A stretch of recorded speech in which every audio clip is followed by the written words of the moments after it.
nouveau numéro de 100% Bénin sur Sika. Mesdames, Messieurs, bonjour et bienvenue.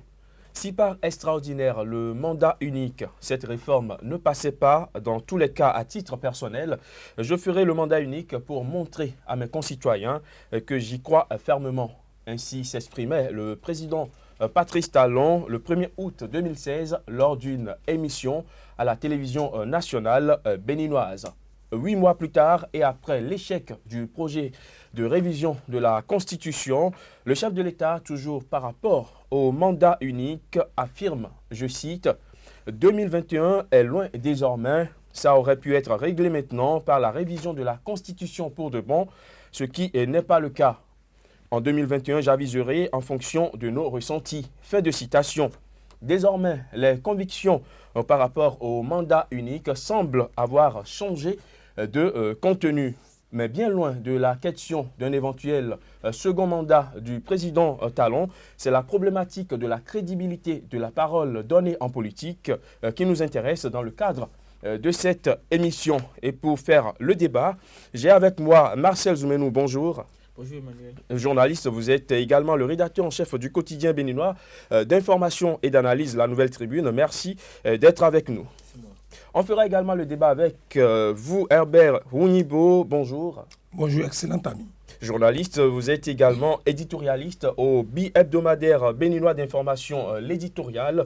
Merci d'avoir accepté notre invitation. C'est un plaisir partagé. Justement, Herbert, je reste avec vous. Le chef de l'État béninois avisera en son temps de l'opportunité de briguer un second mandat. C'est ce qui ressort de sa dernière sortie médiatique. Une nouvelle option en contradiction, en désaccord avec ses promesses de campagne et son engagement de ne faire qu'un seul mandat. Un tel changement de discours après seulement un an d'exercice de pouvoir, comment vous l'appréciez? Alors, je pense que cette déclaration est une déclaration suffisamment grave qui bouleverse la réforme, la refondation qu'on aurait voulu pour notre République. Oui. Et qui lance en fait le président de la République sur le théâtre de la parole en politique, comme vous l'évoquez, sur la psychologie, n'est-ce pas, de l'homme politique face à des échecs passagers.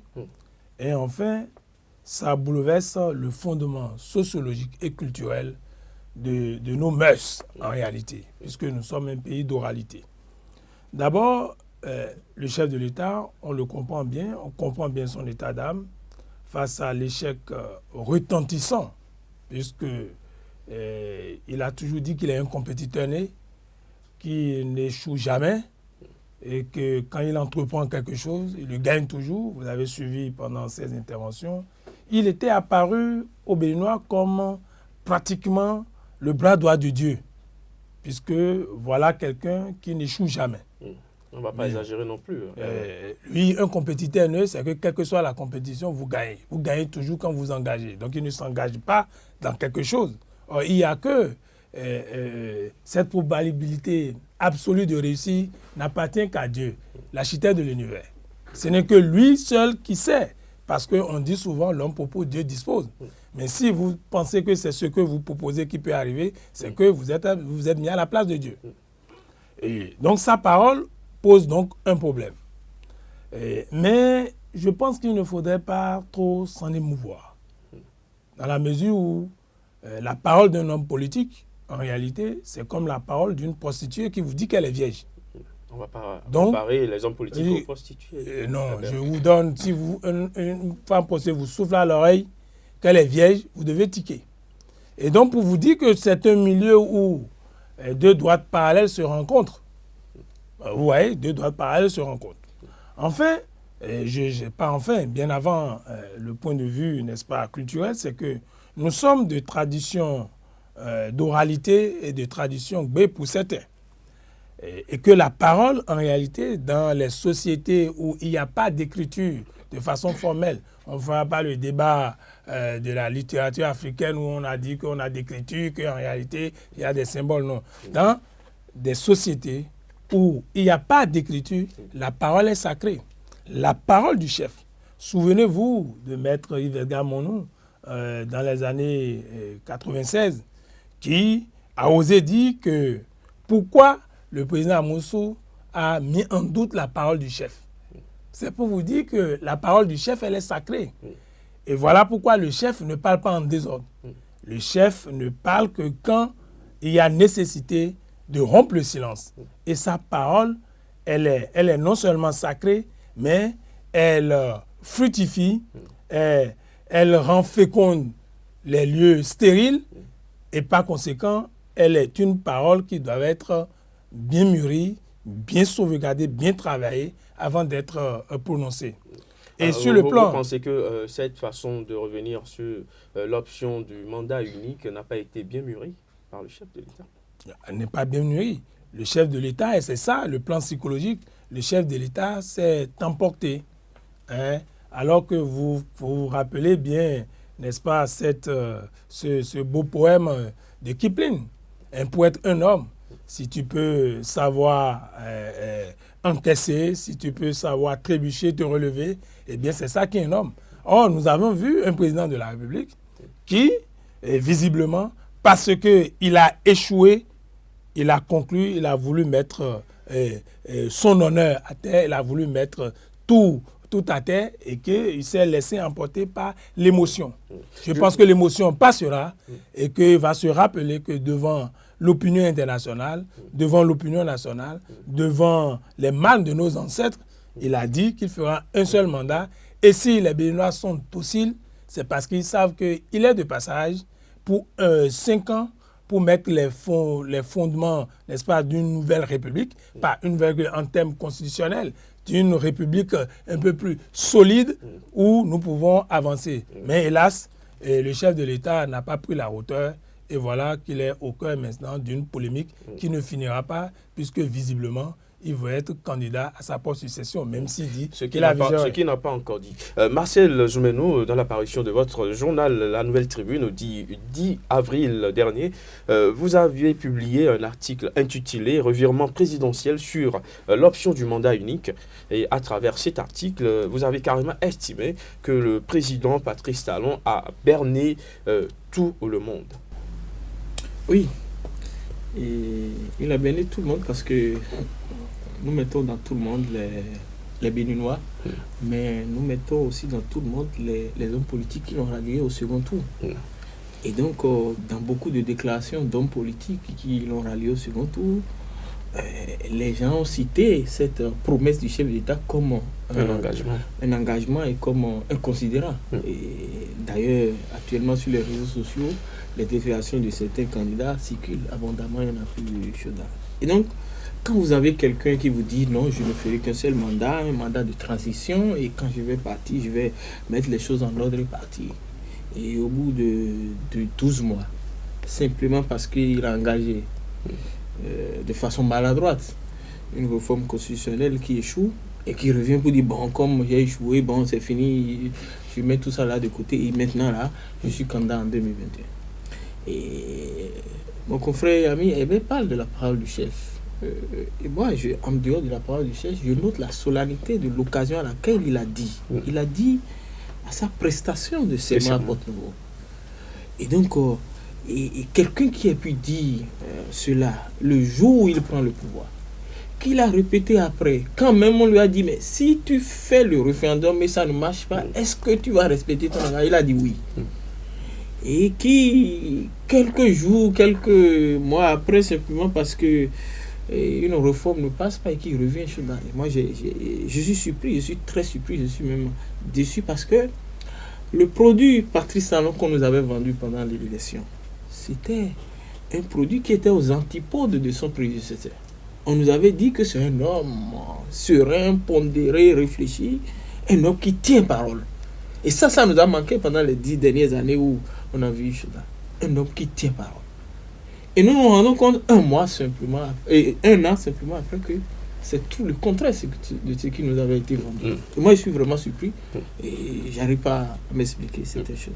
Alors, toujours dans cet article que vous avez publié, vous avez estimé qu'un an après son arrivée au pouvoir, l'image d'homme d'honneur et de parole, vous venez encore de le dire, qu'ils avaient réussi à vendre au peuple béninois, s'est détériorée avec la fluctuation du discours présidentiel. Quand vous parlez de fluctuation du discours présidentiel, est-ce que l'expression n'est pas un peu forte?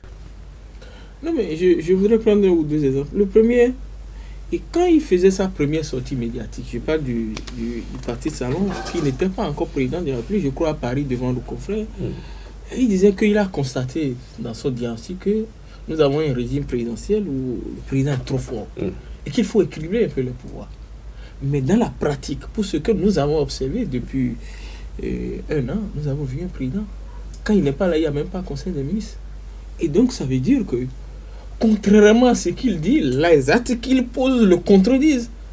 Et sur beaucoup de plans, vous allez voir le président qui dit quelque chose et qui fait le contraire de ce qu'il a dit. On a dit, par exemple, que les postes qui ont rapport à la gestion de la chaîne des dépenses publiques, pour accéder à ces postes, qu'on y accédera que désormais par appel à candidature. On a déjà fini les nominations de tous les DG, douanes, impôts, voilà. Je ne sais pas qui de ces DG a été nommé après appel à candidature. Et donc les exemples, si je m'en rappelle, je vais donner de plusieurs cas, en tout cas en un an, où on a vu que le président a dit quelque chose qui est fait le contraire. Et donc finalement, on conclut que la parole présidentielle n'a plus sa valeur, n'a plus la considération qu'on doit lui accorder. C'est pourquoi je dis que le discours présidentiel est un discours très fluctuant et donc pour nous journalistes, nous devons le prendre avec beaucoup de pincettes. Alors, Herbert Onibo, le discours d'un chef d'État, c'est pas une monnaie, mais Marcel Zoumenou nous parle de fluctuation de discours présidentiel. Est-ce que vous appréciez également la chose sous cet angle? Oui, mais ça, ce sont les faits.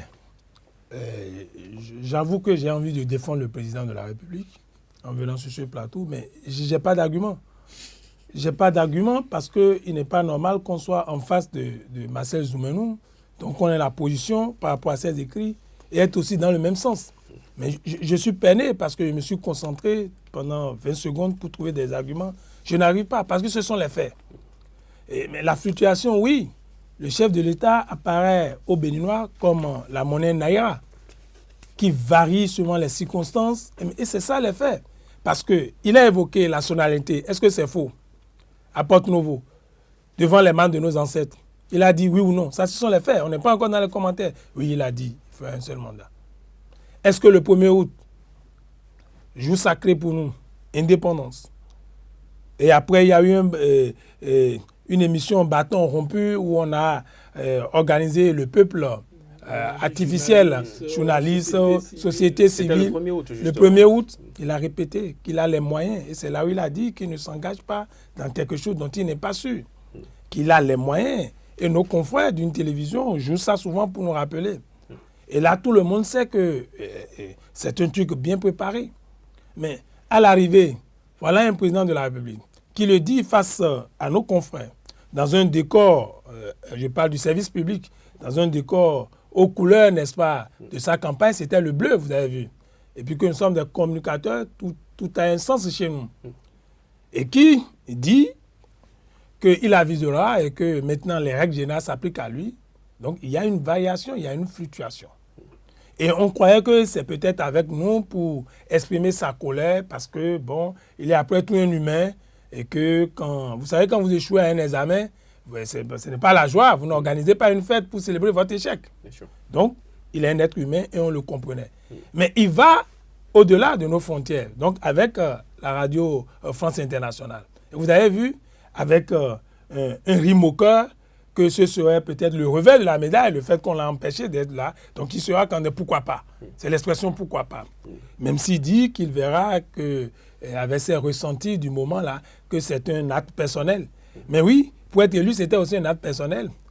Pour être président de la République, c'est un acte personnel.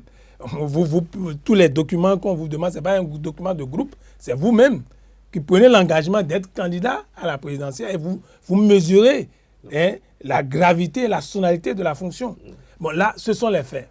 Bon, maintenant, on peut dire, à moins qu'on va admettre aujourd'hui comme axiome, comme théorème, et même qu'en politique, il n'y a pas de parole. Si tel est le cas, si on doit se comparer, on peut dire oui, à la conférence nationale, c'était pas ça, celui qui devait être Premier ministre, c'était pas lui, il avait dit je vais pas être Premier ministre ou autre là. Maintenant, si c'est cela, eh bien, on va établir, mais nous, notre rôle d'éveilleur de conscience, ce n'est pas de promouvoir ces gens d'actes, c'est de faire en sorte que l'exception béninoise soit une exception, qu'on sache qu'en politique, il est possible. Il ne faut pas faire croire aux enfants que la politique, c'est en fait une affaire des voyous, des gens qui ne tiennent pas parole, que la politique, c'est la ruse, tu dis le contraire de ce que tu penses. Et c'est ça qui fait que nos parents, si vous allez au village, pour ceux qui ont la chance d'aller au village et qui ne sont pas de Cotonou comme vous allez entendre que nos parents disent que, politique bleu à l'ennemi. Donc, si tu leur promets que tu vas leur acheter de montres ou bien vous allez envoyer de l'argent et que ça tarde, ils te disent ou bien politique bleu à l'ennemi. Donc, dans la tête du Béninois, la politique, c'est le mensonge essentiel. Eh bien, oui, bon, nous allons revenir plus amplement sur l'éthique en politique. Mais tout à l'heure, vous l'avez dit, vous avez cherché des arguments pour défendre quand même le chef de l'État. Oui, vous ne l'avez pas trouvé, mais est-ce qu'il ne faut pas quelque part dédouaner ces hommes politiques qui arrivent au pouvoir? Est-ce que le fait que ces dirigeants, Martial Djomenou, ne découvrent d'autres réalités qu'une fois au contact du pouvoir ne justifie pas un peu de ces genres de situations? Parce que quoi qu'on dise, personne ne naît avec la notion du pouvoir, on la découvre et on apprend à l'exercer. Oui. Tu as dit que les réalités du pouvoir, moi je n'ai jamais, je n'ai pas encore malheureusement été aux affaires, je ne sais pas comment les choses se passent là-bas pour que les gens arrivés là-bas commencent par changer. Mais on a quand même vu, on a des exemples. Je crois que j'ai vu Obama ces dernières années qui a été un président pendant 8 ans du pays le plus puissant au monde, qui a été un président qui a respecté sa parole, qui est resté digne, qui n'a pas fléchi devant les difficultés auxquelles il a été confronté. Et donc, si on devait parler de leadership en politique, c'était un exemple à vendre un peu partout dans le monde. Et donc, les réalités des États-Unis, évidemment, ne sont pas celles du Bénin. Vous estimez qu'il manque un peu de leadership dans la gouvernance actuelle? Oui, c'est ce que je suis en train de dire. Il manque de leadership, il manque de clairvoyance, il manque même je vais même dire de vision dans la manière dont les choses sont appréhendées. Donc, ceci dit, quand vous voulez accéder au pouvoir, c'est une volonté, c'est une responsabilité personnelle. Personne ne vous oblige.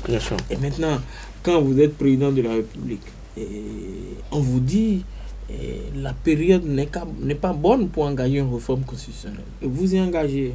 On a dit reculer, arrêtez d'abord, vous entêtez, vous conduisez le processus jusqu'à l'échec. Un procédure d'urgence. Et c'est quand vous avez échoué maintenant que vous vous rendez compte qu'il faut maintenant. Je crois que rien ne leur est arrivé dont ils ne sont pas eux-mêmes responsables. En tout cas, pour ce qui, si ce n'est que l'échec de la révision qui amène à changer de discours, je crois que le président est celui qui est responsable. Et moi, j'ai même apprécié sa posture. Il est revenu, je crois, 2 ou 3 jours après, pour revendiquer son échec.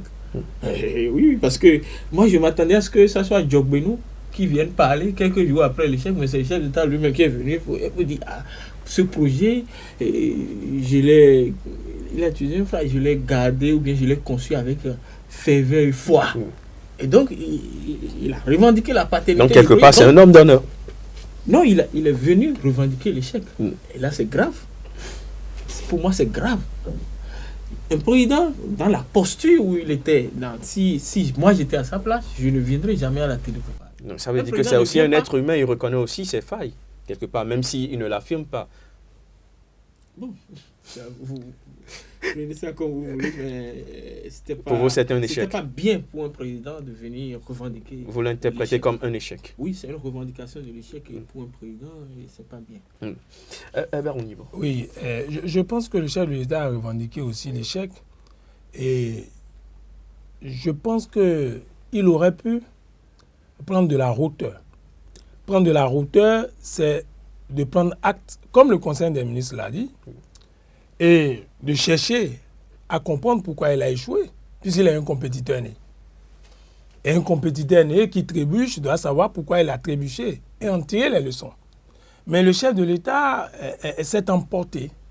Il est devenu coléreux nerveux. On l'a vu Vous à la avez télé. ressenti de la colère. Oui, à la télévision nationale, il était coléreux. Vous voyez comment il appelle, de façon incisive. Et il prend une décision. J'avais un chef d'État calme. Quand même, Non, il n'était pas calme, il était coléreux. Il était coléreux parce que la colère, vous savez, c'est ça, la magie de la télé. Tout votre être transparaît. Tout votre être transparaît. Il y a le non-verbal qui montre ce que vous êtes, votre posture. Et je ne trahis aucun secret. Vous savez que les entretiens du chef de l'État, quand ils ne sont pas en direct, sont traités. Et si vous devez voir tel que l'entretien a eu lieu et tel que le président a parlé, vous comprendrez. Et nous, parce que nous sommes professionnels, nous avions déjà vu, nous avions imaginé, nous savons ce que nous appelons les bouts à bout qui ont été faits. Et donc, ce sont des bouts à bout et c'est ce qui est potable que vous avez vu. Je dis que c'est ce qui est potable que vous avez vu. Et donc, le président n'a pas à communiquer avec son peuple pendant que l'adrénaline a une certaine dose. Non, il se calme parce que la fonction présidentielle requiert de la sérénité. Requiert de la sérénité. Il n'y a pas, pour parler comme Ségolène Royal, une colère sainte. Non, un président coléré ne prend pas de décision. Et c'est d'ailleurs pourquoi, vous verrez, ce n'est pas seulement dans les écoles ésotériques qu'on l'enseigne. On l'enseigne aussi bien pour les lecteurs de la Bible. Le chef doit choisir les moments. Et vous voyez que le Christ aussi se retirait dans le jardin des Oliviers à un moment donné. Il faut, face aux situations, méditer. Le chef de l'État, n'est-ce pas, ne l'a pas fait et il prend une décision dont il n'a pas mesuré les portées et les conséquences. Parce que prononcer que il n'a pas une position en réalité dogmatique sur l'éventualité d'une candidature en 2021, il met le gouvernement en débandade. Parce qu'il y a beaucoup qui sont là, qui veulent lui succéder. Et n'oubliez pas ce que Yahya Jammeh, le président battu et qui se trouve actuellement en Guinée équatoriale, a dit et rapporté, comme par hasard, par la Nouvelle Tribune. Quand il est arrivé, on a dit qu'il est nouveau. Et que c'est le début, quand on est début, on prononce ça. Et quand il va entrer dans la fonction présidentielle, il verra, n'est-ce pas, les saveurs du pouvoir. Justement, et ces saveurs du pouvoir l'amènent à tenter une aventure. Et alors, cette aventure n'est pas sans conséquences. Il y a quelque chose qui se dit du côté de chez nous. Les promesses électorales n'engagent que ceux qui y croient. Aujourd'hui, Marcel Zoumenou, est-ce que les Béninois ne peuvent-ils que s'en prendre à eux-mêmes? Parce que c'est une parole donnée, c'est vrai, mais nous sommes en politique et ce qui se dit de côté de chez nous, c'est que les promesses électorales n'engagent que ceux qui y croient. Et donc, vous voulez présenter la victime comme le bourreau. Non, je ne crois pas. Je crois que il faut. Nous sommes. Je crois que c'est le ministre de la Justice, le même dont on parle, Joseph Yongonou, qui a écrit un livre qui a parlé de la gouvernance par l'exemple. Et il a dit que si vous voulez que votre gouvernance change, il faut que le chef doit être là à l'heure. Il a parlé de ponctualité. Il dit c'est le chef qui doit donner l'exemple. Et donc, moi, j'avais cru que avec l'arrivée de ce pouvoir, les choses allaient se passer autrement. Je ne m'attendais pas à ce qu'on puisse être là encore à dire les promesses électorales n'engagent que ceux qui croient. Encore que le jour où il a pris le pouvoir, le 6 avril 2006, la campagne était terminée. Il n'y avait plus. Et ce n'est plus une promesse électorale, c'est une promesse du président de la République entrant. Un engagement. C'est plus qu'une promesse, c'est un engagement. Parce que le jour d'investiture, quand même. Et donc, moi, je ne suis pas de l'avis de ceux qui croient qu'il faut toujours continuer à accuser les populations en disant bon, c'est eux qui croient aux promesses électorales. Je crois que nous devons travailler à avoir au pouvoir des hommes qui respectent leurs paroles et des hommes qui tiennent parole. J'avais que le talon était sur ce personnage.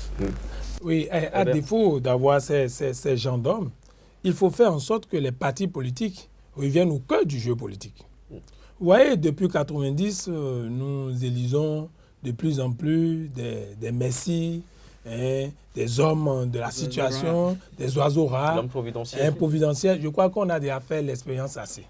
On a pris les technocrates, on a pris des hommes d'affaires. Il faut maintenant remettre l'homme politique au cœur du jeu politique. Et par conséquent, les partis politiques. D'où la réforme du système partisan. Oui, la réforme Maintenant du que système. la réforme constitutionnelle a été rejetée, j'ai On n'a entendu pas le besoin. ministre de la Justice dire sur RFI qu'aujourd'hui, la réforme du système partisan aussi est quelque part bloquée. Oui, c'est vrai que celui auquel vous faites allusion, par ailleurs, non seulement un grand frère, mais un ami personnel. Et que j'avoue qu'il s'est beaucoup métamorphosé. Et je suis en train de comprendre que c'est le champ politique qui métamorphose les esprits brillants. Et par conséquent, il a cette excuse, puisque je viens de dire que la politique est comparable, n'est-ce pas, aux belles de nuit de Jonquet. Et donc, ils disent qu'ils sont vieilles. Donc, il me semble que le milieu doit être tel que quand vous êtes brillant et que vous arrivez, vous devenez autre chose. Alors, il Et faut ça, ramener c'est une les hommes excuse. politiques au centre. Au centre. Et cela suppose qu'il faut avoir des partis politiques qui animent, qui ont un programme, qui ont une certaine idéologie, qui se réunissent, qui discutent, qui ont une vision, qui ont un programme. D'abord une vision. Vision d'abord avant d'avoir le programme. Il ne faut pas faire comme Patrice Talon. Vous voyez, le président de la République a élaboré un programme d'action du gouvernement. Et c'est 2 mercredis après, vous avez le Conseil des ministres qui ont élaboré la vision. Hein? Vous avez la vision Donc, il faut avoir dans un la programme vision, national de il faut développement avoir la du vision Bénin. avant le programme. On va avoir la vision. C'est-à-dire qu'il n'y a pas de programme d'action. Quand vous voyez ça, on sent très bien qu'il n'est pas non seulement tiré, c'est une équipe incohérente. Et c'est là, le président, au lieu de se fâcher pour dire qu'il sera candidat, il devait tirer les conséquences politiques. Et la première conséquence politique, c'est de remanier le gouvernement. C'est de remanier le gouvernement. Parce qu'au-delà de la révision, on sait très bien qu'il n'y a rien de cohérent là. Tout est... Vous voyez d'abord un ministre secrétaire d'État à la présidence qui fait le compte-rendu, n'est-ce pas, du Conseil, mais ne peut pas annoncer les nominations. C'est le secrétariat général qui nomme. Et vous vous rappelez la confusion qu'il y a eu à la douane. Le ministre secrétaire général de la présidence a annoncé des noms qu'on n'a pas retrouvés. Bon, non, c'est une gentille pagaille démocratique. Et qu'on a l'impression qu'il n'y a pas un chef de gouvernement. Il n'y a pas un chef de gouvernement parce que quand on rassemble les gros grains autour de soi, eh bien, l'autorité est en tête écartelée. Il y a des parcelles de pouvoir qui se choquent. Donc, c'est la première conséquence qu'il faut avoir. Et puis, en dehors de ça, il n'y a pas à revendiquer pour la révision constitutionnelle. Il n'y a pas à terroriser le peuple pour dire parce qu'il n'y a pas eu ça. Donc, moi, je prends des distances par rapport aux réformes. Vous parlez du système partisan comme le garde des Sceaux, et j'en vais revenir. C'est faux. Nous avions une loi qui encadre ça, nous avons la charte des partis politiques. Si vous voulez faire des réformes, il faut cesser. Et c'est cela qui me gêne beaucoup, parce que de l'extérieur, nos collègues nous appellent. Parce qu'au-delà de cela, nous sommes aussi dans d'autres choses. Qui disent, mais vous voulez élaborer une constitution de 400 pages? Parce que, moins une chose, le chef de l'État, comme argument, dit qu'on fait des marches de culte de la personnalité, qu'on voit haute. Mais c'est dans la Constitution. Oui, c'est dans la Constitution qu'on va mettre ça. Que la photo du chef de l'État est partout, que ça conditionne le citoyen. C'est dans la Constitution qu'on va mettre ça. Donc, il y a une confusion qu'il faut dissiper. Parce qu'il ne faut pas donner l'impression, et pour parler comme Placard, que nous sommes un peuple d'enfants. Il ne faut pas nous infantiliser. C'est bien sûr le quartier latin que nous savons les problèmes. Il ne faut pas en rajouter. Il y a d'abord, en dehors de la Constitution, nous avons des lois organiques, nous avons des lois ordinaires qui encadrent tout cela. N'oubliez pas que nous avons une loi sur le statut de l'opposition. On a eu des décrets d'application. Mais vous n'avez jamais vu un parti politique se déclarer Alors, comme ça. on ne va pas trop rester sur la révision de la Constitution. Je crois que c'est un dossier qui est fermé et qui est classé de mon point de vue. Dans son discours adressé à la nation, Marcel Zomenois, à la veille de l'examen de la recevabilité de ce projet de révision de la Constitution au niveau de l'Assemblée nationale, le président Patrice Talon a fait un discours à la télévision nationale. Et il a fait observer ceci, je cite, « L'éthique de la parole donnée, le respect des engagements pris devant le peuple font partie intégrante des valeurs démocratiques et de la bonne gouvernance. » Fin de citation. Dans le milieu politique béninois, est-ce que vous avez le sentiment que ces mots aujourd'hui ont toujours leur sens? Non, ça n'a plus son sens, puisque, commençant par l'auteur de cette phrase, lui-même a commencé par à faire autre chose que ce qu'il a dit, commençant par lui. Et nous avons vu par le passé beaucoup d'hommes politiques qui ne font que le contraire de ce qu'ils ont dit, ou bien de ce qu'ils disent dans les discours officiels. On a comme l'impression que les discours officiels, c'est juste pour le cosmétique, c'est-à-dire il faut faire de belles phrases juste pour séduire, mais après, on faire autre chose. Et c'est ce qui est dommage. Je crois qu'il y a un travail à faire pour beaucoup plus... qu'il y ait beaucoup plus d'éthique en politique. Je ne sais pas à quel niveau le travail doit être fait. Sûrement au sein des partis politiques. Malheureusement, les partis politiques dans nos pays ici ont commencé par perdre du terrain, ont commencé par disparaître au profit des lobbies financiers qui sont de plus en plus puissants et forts dans le pays. Et malheureusement, la réforme du système partisan annoncée a du plomb dans l'aile également. Non, je crois que comme bien, on n'a pas besoin d'une révision constitutionnelle avant de faire la réforme du système partisan. On a une loi qui régit le fonctionnement, la charte des partis. Je crois qu'il faut faire des propositions concrètes ou bien retoucher à cette loi pour régler. On n'a pas besoin forcément de réviser avant de régler la plupart des problèmes que la révision voulait. Si vous regardez, je crois qu'on était tout récemment à une émission où Victor Topa nous a dit que la plupart des problèmes que nous posons aujourd'hui et pour lesquels nous voulons réviser, même si pour ce qui concerne le dysfonctionnement de la haute cour de justice, qu'il fallait simplement toucher à la loi organique de la haute cour de justice. Et donc, il y a ce fétichisme où on croit que c'est la Constitution qui va contenir tout, la Constitution qui doit régler tous les problèmes. Je crois qu'il y a les lois organiques et les lois ordinaires auxquelles on peut toucher. Moi, je suis de cet avis. Et donc, l'éthique politique actuellement au Bénin, qu'est-ce que vous en dites? Non, je viens de dire que l'éthique a déserté le forum. Et si celui qui est le premier des Béninois se comporte ainsi, tient des discours du genre, et donc vous voulez que les autres fassent quoi? Donc moi je ne suis pas surpris d'entendre certaines personnes dire ces choses qui sont le contraire de ce qu'ils ont dit hier. Et on dirait que, comme l'a dit Hébert, la politique c'est l'art du mensonge. Il faut apprendre à bien mentir pour être un bon politicien.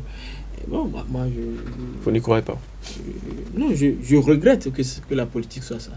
Je crois que la politique, c'est beaucoup plus un exercice, beaucoup plus de dignité, d'honorabilité que l'art de mentir. Et je crois que philosophes, on nous avait appris qu'on devait confier la gestion de la cité aux philosophes. Oui. Il faut que les rois deviennent philosophes. Alors, la cité a une chance. Sur cette question, je vais rebondir 2 ou 3 pour dire qu'il y a quelques particularités. Et il faut réhabiliter la démission au cœur de l'action politique. Et on ne doit plus considérer que celui qui démissionne, c'est souvent celui qui ne sait pas où il va. Il faut réhabiliter cela. Je le dis parce que il y a quelques singularités. D'abord, avec le président Soglo, on a vu la première démission, pour nous qui étions jeunes lycéens à l'époque, c'est avec Jean-Florentin Félicot, paix à son âme. Il était ministre délégué à la défense comme par hasard. Comme par hasard, pour rester avec l'actualité, ministre délégué par la défense. Et qui, n'est-ce pas, a pris ses distances. Je pense qu'on peut aussi rappeler à nos souvenirs un certain Basile Akhossi, le député, qui a refusé d'être ministre de l'Environnement à Boni-Yayi. Il dit non, moi, je ne peux pas rester dans un gouvernement qui viole la loi, qui est en contradiction, un président qui ne respecte pas sa parole. Où est-ce que vous voulez aboutir à Bermouille? Alors, je voulais aboutir à ce que candidat Zanaya a démissionné aussi. Et qu'il y a certains qui, contre vents et marées, sont fidèles, sont en osmose avec leur conscience et avec leur vision. Ce ne sont que des singularités. Mais ces singularités, il faut les évoquer pour que ceux qui veulent entrer en politique puissent savoir que quand on a fait le combat avec quelqu'un pendant des années, on peut avoir 20 ans ou 30 ans d'immunité, peu importe la durée. Si on sent que la personne est en train de, je n'ose pas dire dérailler, on compte que la personne s'écarte des objectifs initiaux, il faut avoir le courage de mettre en berne cette amitié et de prendre des distances. Demain, si j'entre en politique, et ce n'est pas exclu, et que nous amenons un compagnon qui visiblement est en train de s'égarer, si vous avez fait plusieurs réunions, et c'est pourquoi il faut avoir un parti politique, parce que s'il y avait des partis politiques démocratiquement, et c'est ce que la charte des partis devait organiser, et que le débat est là, il y a un courant. On a vu au sein du Parti socialiste les courants que les Hamon ont animé, parce qu'ils ont dit que la politique de Hollande était déjà catastrophique et autres. Là. Donc il faut animer, il faut partir. Et je pense que la meilleure façon de réhabiliter l'éthique en politique, c'est de promouvoir la démission. Il ne faut pas percevoir la démission comme un pis-aller, que l'expression d'une galère, qu'est-ce que je vais manger. Parce que la plupart des gens sont des retraités. Ceux qui vont en politique actuellement et qui sont là sont des retraités. Et ils sont habitués aux primes, aux avantages. Et il y a des gens même qui peuvent accepter s'agenouiller devant le chef. Il y a d'autres qui consomment même des gifles. Mais ils sont toujours là. C'est pas normal. La parole donnée et le respect des engagements, quelle crédibilité peut-on encore accorder à ces expressions, à ces mots dans le milieu politique béninois?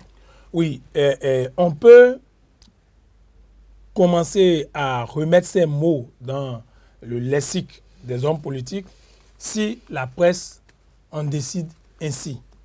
Pourquoi? Parce que oui, c'est la presse. Parce que actuellement, vous voyez, les hommes politiques en réalité sont à l'image de leur presse, ou du moins, ce sont les hommes politiques qui secrètent la presse. Si de plus en plus vous avez une presse rigoureuse, c'est que vous avez des hommes politiques qui sont rigoureux. C'est l'un consubstantiel à l'autre.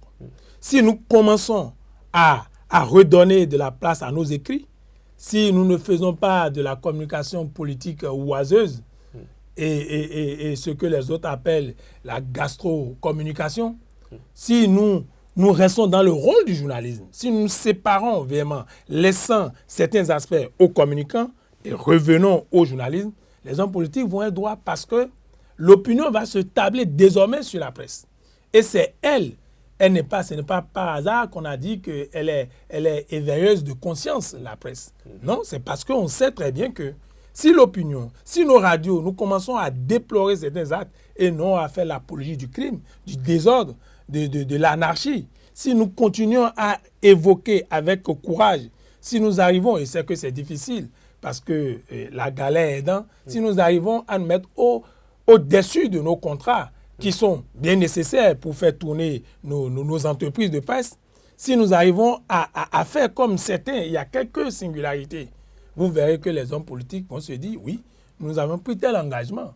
Et si cet engagement devait changer, il y aura la courtoisie, il y aura la méthodologie de se réunir soit en conseil, de se réunir pour expliquer que aujourd'hui, face aux réalités du pouvoir, nous avons eu telle difficulté que ce qui a été dit, bon, on sent qu'il y a le respect de l'opinion du peuple. Or, actuellement, nous n'avons pas le respect du peuple. Vous pouvez découvrir un matin que c'est au cours d'une émission qu'il a plu à tel chef de dire ceci, qu'il a plu à tel parti de dire qu'il est désormais de la mouvance, qu'il était de l'opposition. Et puis vous voyez la pagaille. Les fous du roi sont de retour. Les inconditionnels des chefs sont de retour. Et le rêve que nous avions eu en 2016 est en train de s'éteindre. Et c'est vraiment dommage. Et il appartient, n'est-ce pas, à la presse, toutes catégories confondues, parce que nous avons aussi les réseaux sociaux aujourd'hui qui influencent beaucoup plus l'opinion. Ces réseaux sociaux doivent prendre aussi la lourde responsabilité, non pas de corriger nos politiques, mais de les contraindre à rester fidèles à eux-mêmes et à notre culture. Parce que je ne connais aucune culture, en tout cas au Bénin, où on fait la promotion du vol, on fait la promotion du désordre. Alors, Marcel Zoumenou, puisque nous parlons de l'éthique en politique, nous ne serons parler de la chose sans évoquer rapidement ce qui s'est passé dernièrement à l'Assemblée nationale, le jour du vote, par rapport au projet de révision de la Constitution. Un député par les moindres qui dit avoir été approché, avoir reçu de l'argent pour voter pour la révision de la Constitution. Et lorsqu'on se rappelle que dans ce discours d'investiture que vous avez évoqué tout à l'heure, le chef de l'État promettait également de mettre fin au règne de l'argent en politique. Tout ceci, Marcel Zoumenou, qu'est-ce que ça vous inspire?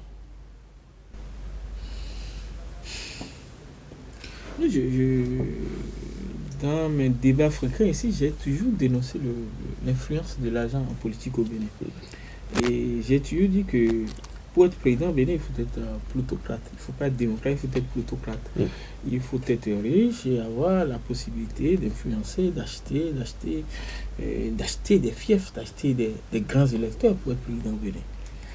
Et ce que nous avons constaté depuis un certain moment et qui s'est accentué, c'est qu'on apprend de plus en plus l'influence de l'argent. Chaque fois qu'on veut quelque chose, ils ont reçu de l'argent, Et le discours de Rosine Soglo, que tu n'as pas voulu nommer, a fini par nous révéler ce que tout le monde savait et personne n'avait le courage de le dire tout haut. C'est-à-dire que chaque fois qu'il y a des votes sensibles à l'Assemblée, c'est de l'argent qui circule. Et on a eu la chance de discuter avec des ministres de l'ancien régime qui nous ont confirmé cela. Et donc ça donne une image de notre Parlement, une image vraiment triste de notre Parlement. Et au point où moi j'ai l'habitude de dire, est-ce qu'au Bénin on fait réellement la politique ou bien du commerce politique? C'est-à-dire que la plupart des hommes politiques béninois, qui sont des opérateurs économiques, font de la politique du commerce. Ils cherchent de l'argent qu'ils investissent pour gagner un poste de député, et quand ils vont à l'Assemblée, ils rentabilisent cela, ils font des bénéfices. Alors, à vous entendre, on a l'impression qu'on ne peut pas, le Bénin ne peut pas s'en départir de cette pratique. Oui, on peut s'en départir, mais il faut, je ne sais pas comment, mais... Le phénomène est tellement ancré dans les mœurs politiques. Oui, le problème, c'est déjà à la base. Les députés, parfois, j'ai parfois envie de les dédouaner. Et nous sommes proches de certains quand même qui disent avant d'être député, il a dépensé 100 millions. Avant d'être député, il a dépensé 50 millions en fonction du fief. Du fief. Et donc, on constate de plus en plus que pour être candidat, pour faire la politique au Bénin, c'est une affaire de gros sous. Et c'est ce qui explique d'ailleurs que vous ne voyez pas un universitaire, quelle que soit la force de ses idées, vous ne voyez pas un intellectuel, quelles que soient les propositions pertinentes qu'il fait pour améliorer les choses, vous les verrez rarement s'engager en politique parce que ils n'ont pas les moyens. S'ils s'engagent, c'est qu'ils ont un parrain derrière qui peut les financer. Et donc, ceux qui s'engagent le plus, l'image de notre assemblée, regardez bien, la plupart c'est des commerçants comme je le dis. Donc c'est ceux qui ont les moyens qui s'engagent en politique. Et donc si le problème déjà à la base, c'est que pour avoir des gens qui vont voter pour vous, il faut leur donner de l'argent. On ne peut pas trop accuser ceux qui arrivent là-bas, utilisent le mandat qu'ils ont pour chercher aussi de l'argent. Parce qu'ils disent, il faut que nous cherchions de l'argent pour retourner sur le terrain pour battre campagne. Si je vous comprends bien, le mal, c'est depuis la racine, depuis la base. Il faut travailler pour que les citoyens comprennent qu'on n'a pas besoin de prendre de l'argent, on n'a pas besoin de prendre des gages avant de voter. Wimbo, 1 minute de la fin de cette émission. Nous étions repartis à l'Assemblée nationale, la force de l'argent en politique, puisque nous parlons d'éthique en politique. Non, je pense que Mme Rosine Soglo, pour son âge, pour son expérience et pour son statut professionnel, elle est avocate, donc elle est juriste. Elle sait bien que la preuve est la rançon du droit et qu'on peut, à cet effet, donner foi à sa parole comme un témoignage. La question n'est pas de demander si par rapport à l'handicap qu'elle a, j'ai entendu des députés tomber bas pour insulter son handicap visuel, pour pouvoir ironiser le fait. Venons-en au mal.